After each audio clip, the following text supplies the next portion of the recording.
Hello,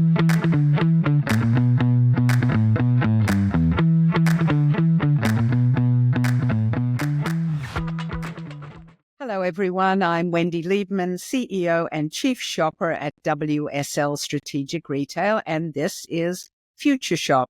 This is where I talk to innovators, disruptors, and iconoclasts about the future of retail. But before I begin, I have a request. Don't panic, no money required. You are a wonderful audience from all around the world, but many of you have not officially subscribed to this podcast. So would you please do it? Just a great way to start the year. Nothing to pay. Just go to wherever you listen to us, whether it's Spotify or Apple or YouTube, our own website, wherever. Just click and subscribe. What that enables us to do is know you're there, which is great. Have a conversation and tell us, did you like it? Didn't you like it? A comment, what else you'd like to hear. It just helps us build a relationship, and that would be wonderful. We would really appreciate that. So thanks for doing it, and back to the conversation. Here we are at the beginning of the year, and everybody's talking about being healthier in many different ways, and it seems only appropriate that we dig deeper into that conversation about wellness and think about one of the hot topics of the moment that we saw over the last 2 to 3 years, really, which is about women's wellness specifically, and specifically as it relates to sexual health and wellness. There's been so much going on in this space over the last few years with product innovators like Womaness and Stripes and clinics for women such as HerMD and Tia. I think for most of the health and wellness industry and many of the retailers who are listening in, this is a very compelling space. And we see big CPG companies entering the space. Femtech is now a real area for investment. But meanwhile, if you walk around retailers, they're still trying to figure it out. If you go into stores, if you look at departments, sometimes it's hard to tell where all this is reaching the shopper, the customer, the woman in particular. So that's what we're going to talk about today. My guest is Catherine Magee. She and I are going to discuss where we are on this journey, what barriers exist, and how to deliver what women want in ways that are good for all of us, whoever we are, at whatever age, and wherever we sell our products. So welcome, Catherine. Thank you so much for having me. Just like you, I continue to be more and more engrossed and very excited about all this space and all the people wanting to create better products and services because they're long overdue for women of every age. Your background is so fascinating to me because aside from this endeavor with your co-founder, Sandy Vukovic, that passion you have always had in the broader health and beauty space. So tell me a little bit about your background and how you and Sandy began this journey.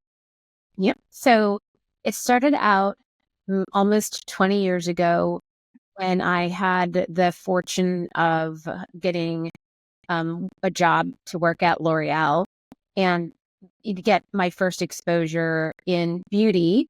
And then shortly thereafter moved to the San Francisco Bay Area to work for, at the time, a very small, fast-growing startup called Bare Essentials, now mostly referred to as Bare Minerals.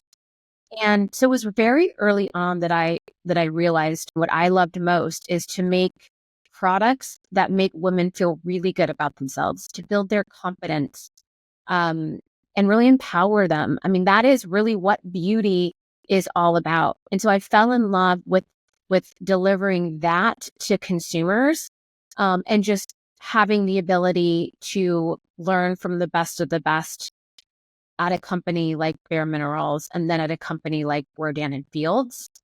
And having had those great experiences, it was very apparent to me when you looked at women's sexual health and wellness, particularly 4 or so years ago, that they weren't delivering those things, right? We say, oh, it's about shame and stigma, but the way I like to phrase it to people is that we've made women feel like they have a problem and that something is wrong with them.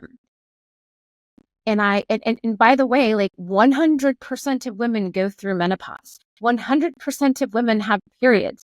It is the one thing that we all have in common. So how can it be a problem? Even going back to the analogy of beauty, because I love that analogy. I think some beauty brands do a great job of really empowering and making women feel wonderful. Mascara companies don't say, wow, your eyelashes are dry, brittle, and ugly. They wear mascara to make you look beautiful and feel confident. And so why is that narrative? Why don't women deserve that narrative in this space? So it was that passion and what I thought was really, really missing that drove me to leave the beauty industry and go into this category. So interesting you say that, because I remember in the day, the Bare Essentials, Bare Mineral, and the amazing Leslie, and all of that passion around that space, which was also about confidence and corrective skincare. It felt like it was being part of a very proud community of lots of women building this extraordinary culture around a brand. And a business, and then of course disrupting the world with Rodan and Fields in the more specific healthcare space. But there feels like there was always that trend or that line through all of that. So you just reminded me of all the amazing women, doctors or others who have been in this space. So that passion, I mean, you raised the point about the topic of sexual health as being sort of stigmatized. I mean, from the moment a young girl gets her period to the moment those of us of an age sit there and get all hot and sweaty at night or anywhere else, it seems so extraordinary to me that it's always been something that has not been taken with, I won't say always joy, but taken with joy and passion about being a woman. So when you think about that, how has it changed in the 4 years that you and Sandy began this journey? How are you seeing that change? Yes, and we certainly could talk about the generational viewpoints and stigma, but the two things that I think have made the biggest impact is the overall shift in attitudes around health and wellness, right? Because sexual health and wellness is the last frontier of overall health and wellness. So you have that trend, and then you have social media that's helping to sort of catalyze these conversations. And I think that's what we're seeing today, right? Like not one brand can catalyze and create these conversations. And we're seeing that happen now in social media across all different constituents, whether it's empowered women, new entrepreneurs and leaders, and also very exciting doctors, right? And then again, maybe you weren't ready to talk about pleasure, maybe you weren't ready to talk about sex, but you are really wanting to talk about health. And then all of a sudden you have to remember, right, that 60 million women in the US suffer from some sort of sexual health, pleasure, and issue. That's a lot of women, right? And whether it's affecting your relationship or whether it's because you're postpartum or you have a vaginal infection. So it's actually a really relevant conversation. So I can see that once the ice starts to break or once that starts to happen, it's just going to catalyze and get bigger and bigger. You and I met under the auspices of Dr. Somi Javed and her sister Camille Caruso and her MD, and the journey they've been on to support women and menopause, but also women and their own health and wellness. And that openness of conversation. I remember Somi, when I first met her, talking about women spend, I think it was 40% of their life in menopause, but thinking about that conversation in much more overt ways. And to your point about the role of social media and a discussion around that in more open ways. When you started your business, it was at the beginning of the pandemic, wasn't it? Yep. So we founded the business in July 2020. We didn't come to market until 2 years later because one of the things that we really wanted to do is create products that we felt were really targeted and would fix women's issue. And so, most products that interact with the vaginal walls are regulated by the FDA. So we were very ambitious in wanting to create unique, proprietary, better, clean formulations and then get that FDA approval before we launched into market. Well, now we've sort of come at the end before the beginning. Just tell everybody, what are the products that are part of the Playground portfolio, so everybody's sort of got a frame of reference, and then we'll talk about, this notion of, openness and thinking about that good health is also good sexual health and wellness. So tell us what the portfolio looks like.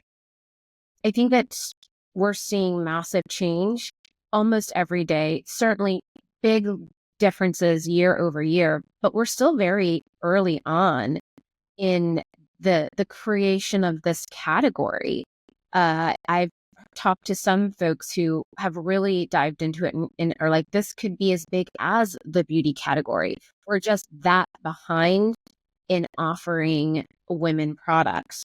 And we certainly look at it that way. We view ourselves as a women's sexual wellness company that creates vaginal health and sexual wellness products. And we launched 2.5 years ago with a line of proprietary vaginal lubricants.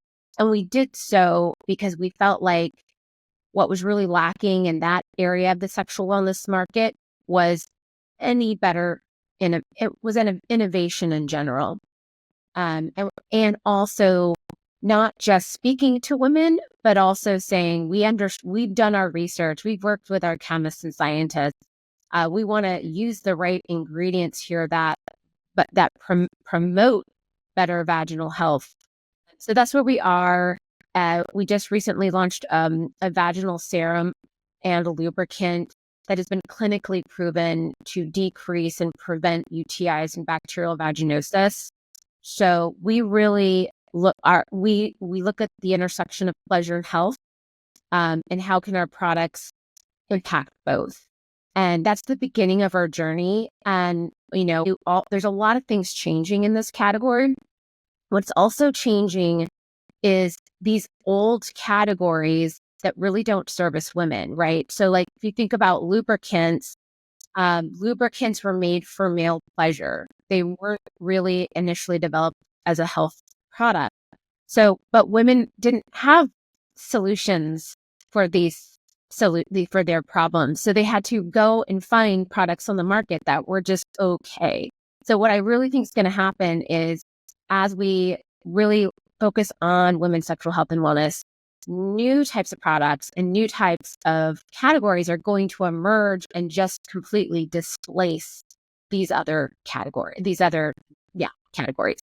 You do think about the shelf in a drugstore or mass merchant or even a specialty store, really, now that people like Ulta sell sexual wellness products, or they call it wellness products. You'd see a KY jelly, or to your point, very, very little that talk to both the physical issues and emotional issues that women might have. And they were not products that spoke in a vernacular like your products do, which feel very friendly and approachable, as well as very serious in their efficacy. So I think that balance feels also very fresh and new in the marketplace. I can see that right now. It is a challenge and it is confusing, because you have aisles and websites set up to focus on these traditional categories. But then you're like, wait a second, is that a women's health product or is that a pleasure product, right? And so, as an entrepreneur, we're just trying to solve the core need and yes, disrupt the products on the market, but it's also changing the category. And I would liken it to sunscreen. Sunscreen for a very long time was only sold in food, drug, and mass. You could only find it in a grocery store or in a Walgreens. And then, sure, certain brands led the way, but what really happened is, wait a second, sunscreen's really important for anti-aging. Sunscreen is actually a really important skincare product. And then it took a couple years, but then people started shopping for sunscreen as a skincare product. That is how I see this category. For a lot of people, they still think, oh, traditional these products, where I'm like, no, it is a health product now. So I'm excited to see this transformation take place through the lens of health and not through a definition that was created 50 plus years ago. It just feels, to your point, that there is just this massive opportunity to talk to women about their overarching needs in terms of health and wellness. I think the analogy to sun care is a great one, because I think of some of the sun care brands now, from whether it's Naked Sundays to Goop and a number of others that have become very successful skincare brands that people really do think about as part of their everyday routine. So that's a very powerful and I think helpful and opportunistic analogy, which is great. When you began this, clearly with this vision, you began as a DTC brand. Was that because of your experience in the bare minerals and Rodin and Feel space? I think coming from the background that it came in, what I borrowed from it is that we are creating a beloved brand that women want to talk about, use, and share, that really, really works. And then we want to look at the channels that women want to shop for the most. So, of course, those channels are different today than they are 10 to 15 years ago. So we still look at that. We really are focused on direct-to-consumer and retail. Direct-to-consumer is important to us, ultimately, because that's how we connect to our customers. We ask every person who buys on our website questions. For example, we know that 52% of the people who buy on our website have actually never purchased a vaginal serum or personal lubricant before. So we find that to be very important. But also we find retail to be very important. And so one of the things we have come to believe is that women should have access to best-in-class sexual health and wellness products where they shop. They shouldn't have to always. Now, we work with a lot of gynecologists. They shouldn't have to just go to a gynecologist as their only option to buy a product. And so for us, how do we create those best-in-class products? And then of course, how do we make it really approachable and maybe even a joyful experience, versus that sort of stereotypical shamed experience as they walk in the aisle? So yeah, we're ambitious in the sense of, and we're ambitious because we really believe that women deserve that, and we want to, and we have a strong passion to deliver that. But we want the best in products for them. We want products that they are excited to use, and we also want to work with retailers to get our customer into the aisle. And then you made another comment that I would love to talk to you. One of the benefits of being a startup versus, say, a traditional existing company, because obviously there's so many advantages to being a bigger company, is that we kind of could start from net new. So when we said, hey, this is an opportunity here, let's dig in. We interviewed, surveyed, and did focus groups with over 20,000 women. And we did 20,000 women aged 25 to 55. So if you think about it, we didn't even know that we were just talking to women who have these new attitudes and ethos. And we didn't have any preconceived notions that we were stuck to. So we built an entire brand around what women want today and what women want in the future. Okay, let's understand how women who are 25 are different than women who are having babies, who are different than women in menopause, and are building our business and brand and products with that methodology. Yeah, well, that's strikes my heart exactly where we always begin our work, because We always say follow the shopper to see the future, and listening to that conversation is so powerful. And I can see that reflected in not only the efficacy of the products, but the tone, the names of the products. We, first of all, we're for everyone, right? Um, whatever, your income level is, or where you live in the country, or whether you have kids or not have kids, we all know that we all share these issues, and we wanted to resonate with women of all types. And we said, if you walked out, you already have an ick feeling when you walk down the aisle. So for us, it was really important that we take away that ick feeling. So part of that was being fun and approachable, and part of that was being a little cheeky, right? So that's why we're Playground. I mean, I love, the reason I love Playground is because everybody interprets it differently. So it represents so much. We have a great product called Love Sesh, Date Night, Mini Escape, and that one has an essence of coconut and sandalwood, a product Mood Maker.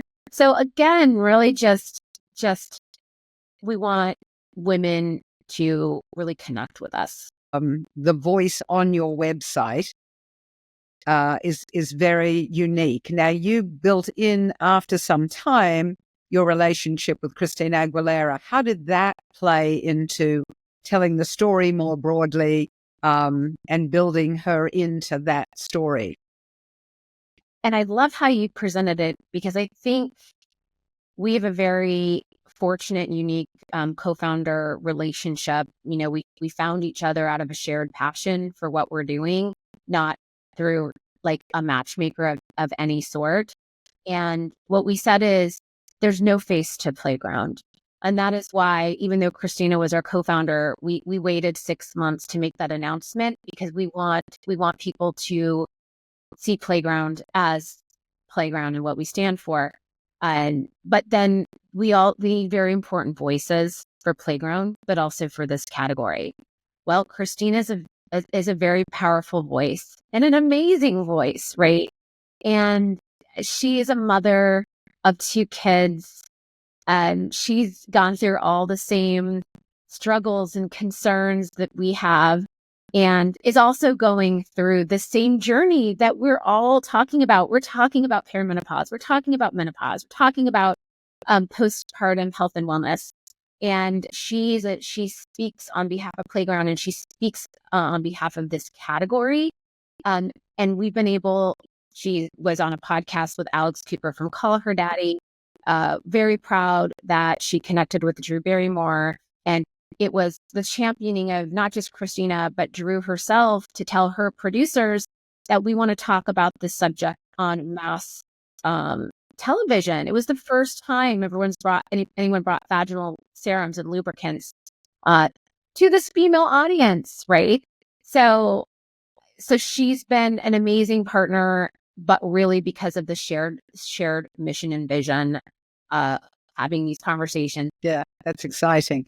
So you began as direct to consumer, and then begun to add retail partners, to your point of anywhere women happen to be shopping and wanting to access that. How did you choose what you chose, who you chose? And tell us a bit about those relationships, Nordstrom, Anthropologie, Target. That's a great question. In my background, in my past, I've worked with Ulta and Sephora and Nordstrom's. And so we were familiar with retail, at least from that category. This category was a little bit different, because I think what's so exciting is that every retailer is looking to embrace health and wellness and women's sexual health and wellness and learn. And what's also very interesting is the definitions are different across retailers. Do we call it intimate health? Do we call it sexual wellness? I think all of those will eventually kind of converge at some point. And so part of our journey was a natural interest from retailers who approached us, who especially female merchants, who recognized that, oh, wait, 55 to 60% of my shoppers are women. And really all we have to offer, is like a Trojan, which, not targeting women and her health benefits. So we were approached by a lot of retailers. And then as we started to select in for the first ones, it was really those who said they want playground to be there, clean and better for you, vaginal serum and lubricant, and for us, it's like we know the clinical studies that show that we improve and promote better vaginal health. And so partners who really want to help with that message. And what's great is that we're seeing that interest grow. We, as of last week, just launched with Thrive Market, another great partner that does an amazing job of looking at ingredients and sustainability.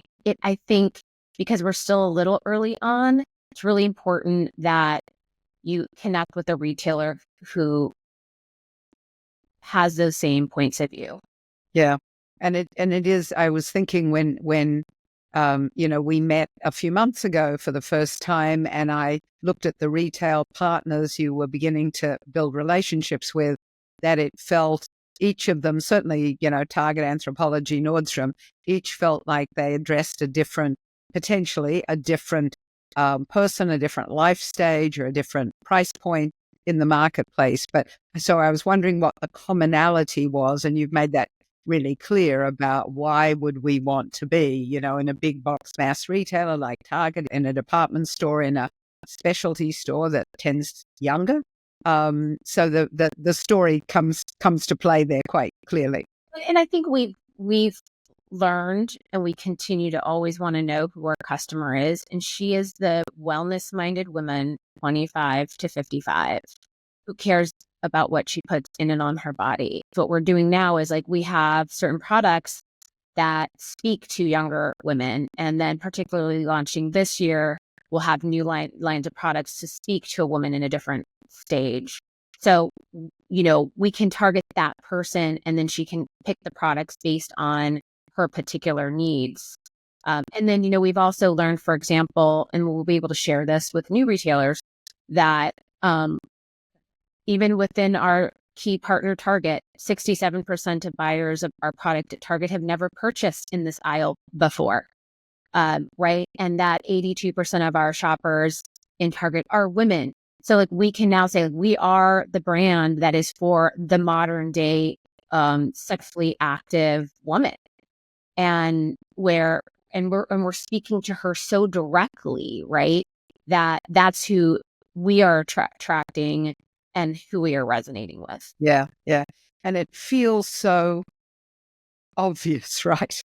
I mean, it feels so obvious. I say that again because, we have sexually active women everywhere who think they either have an issue or a problem and don't realize it's a very common thing.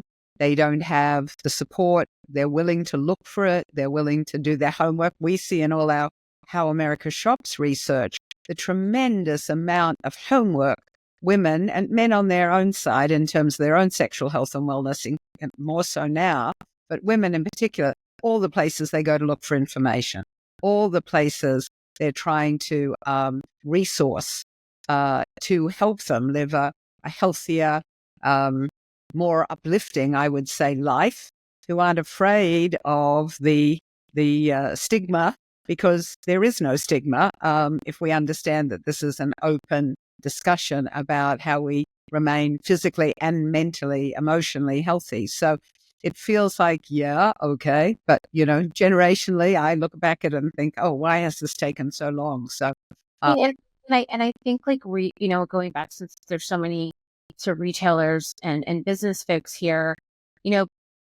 retailers and business, we look for two things, right? We look for that consumer demand and interest, but then we also look at what's the market size. So, but when you have an emerging category, especially one that's really lacked innovation, then then you have the first piece of that puzzle that you get excited about, but you have yet to see that second piece of that puzzle.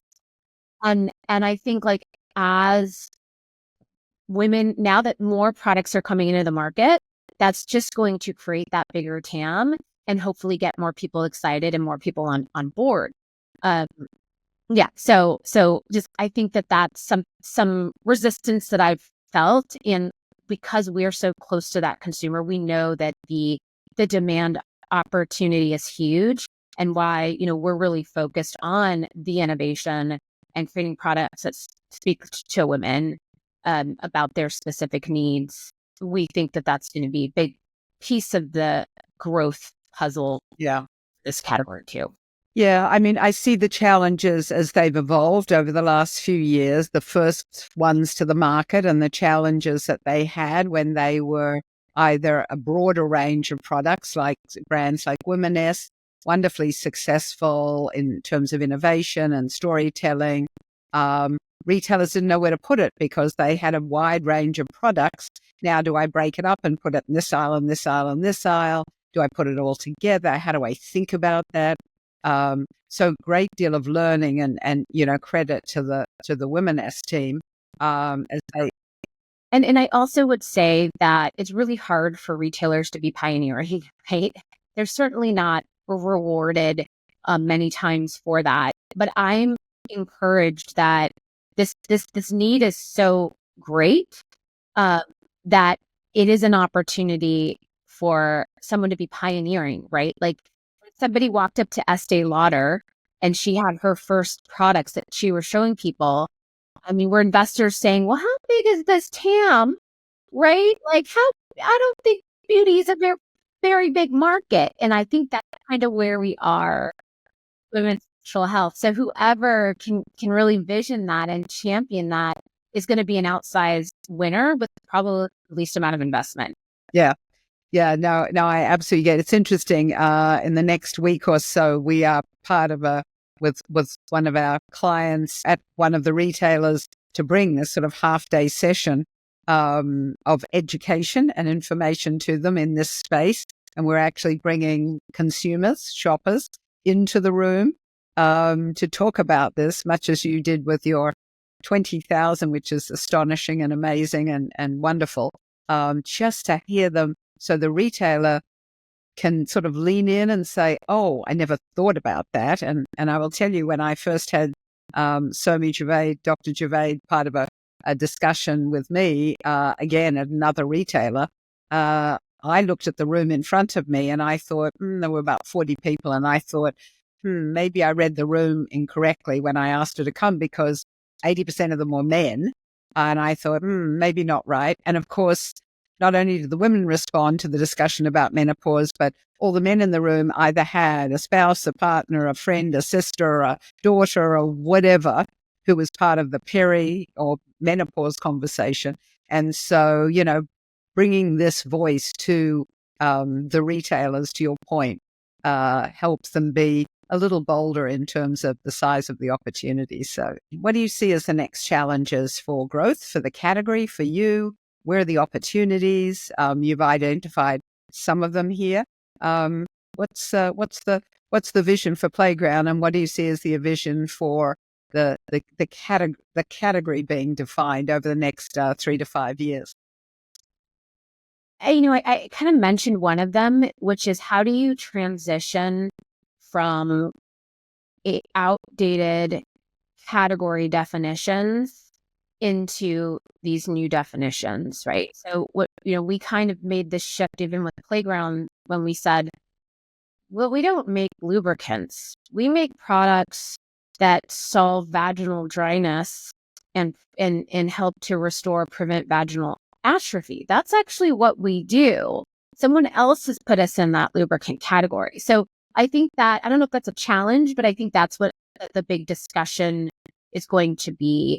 I think the biggest challenge within this category is investment, and it's an capital investment, right? So less than 3% of all healthcare investment goes into women's focused healthcare. So can you imagine the sliver that goes into women's sexual healthcare?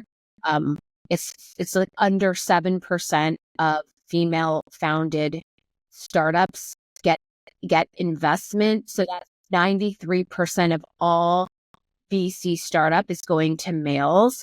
So, it is that there's this lack of early stage interest because there's not a mandate or an alignment from these individuals And what it really does, I think, for the womanesses of the world and the new players of the world is we just have to fight harder and be louder and kind of recognize that we're making we're early adopter start entrepreneurs, and we just have a much heavier lift.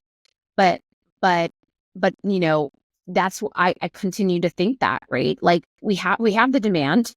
We're now starting to get access to understanding, what kind of science we need to create better products, whether they're prescription based or over the counter. Like for Playground, we really want to be an over the counter solution again, because we believe, and let's go back to skincare.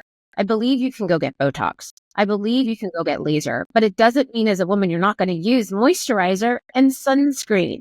Right. And I think that, the other thing too is education we're so early on the education, right? Like, I strongly believe in 5 years from now, all women are going to be like, oh, I'm in menopause. I just had a baby. What is my sexual health regimen and routine right now? And what am I going to get from my doctor? And then what am I going to get over the counter? Because that's what we do in our other areas of health and wellness, right? So it makes sense that it's not just one product that solves it all. It is, a system of products you can use and that are kind of tailored and customized to your needs. I think that all of that fits within the regimen, our lifestyle, taking care of our lives, being independent in that, thinking about it as a way for our own personal health and wellness, and the health and wellness ultimately then of our families, our friends, our whatever, because if we are happy souls, then the world is. And you kind of just, you also said, what is the future of women's sexual health and wellness? It's very similar to the future of health and wellness, which is longevity and anti-aging, right? You talk to a woman who's 55, who's taking great care of her skin, use sunscreen, access products that are over the counter into the doctor. Her skin looks very different than if she didn't. And we believe that we can do the same with vaginal dryness and vaginal atrophy. We believe that we can give women products so that they actually don't have to experience those particular symptoms in menopause. We really are excited about products that prevent and reverse women's sexual health challenges. Yeah.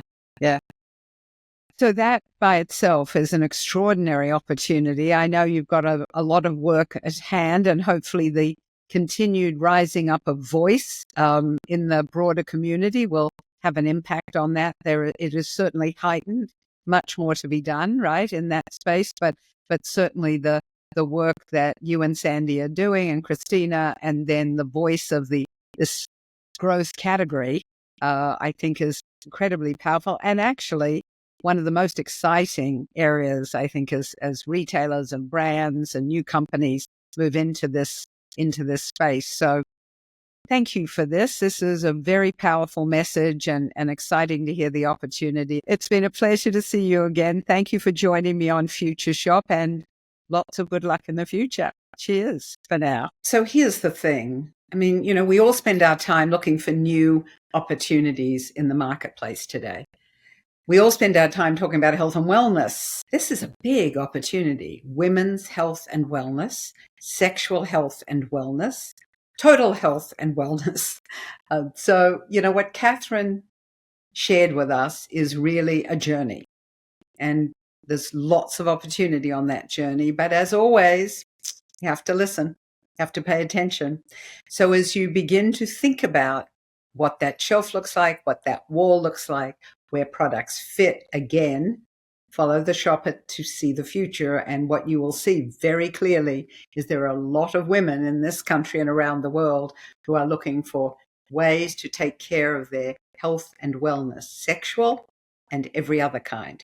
That's a big opportunity. See you in the future. Cheers for now.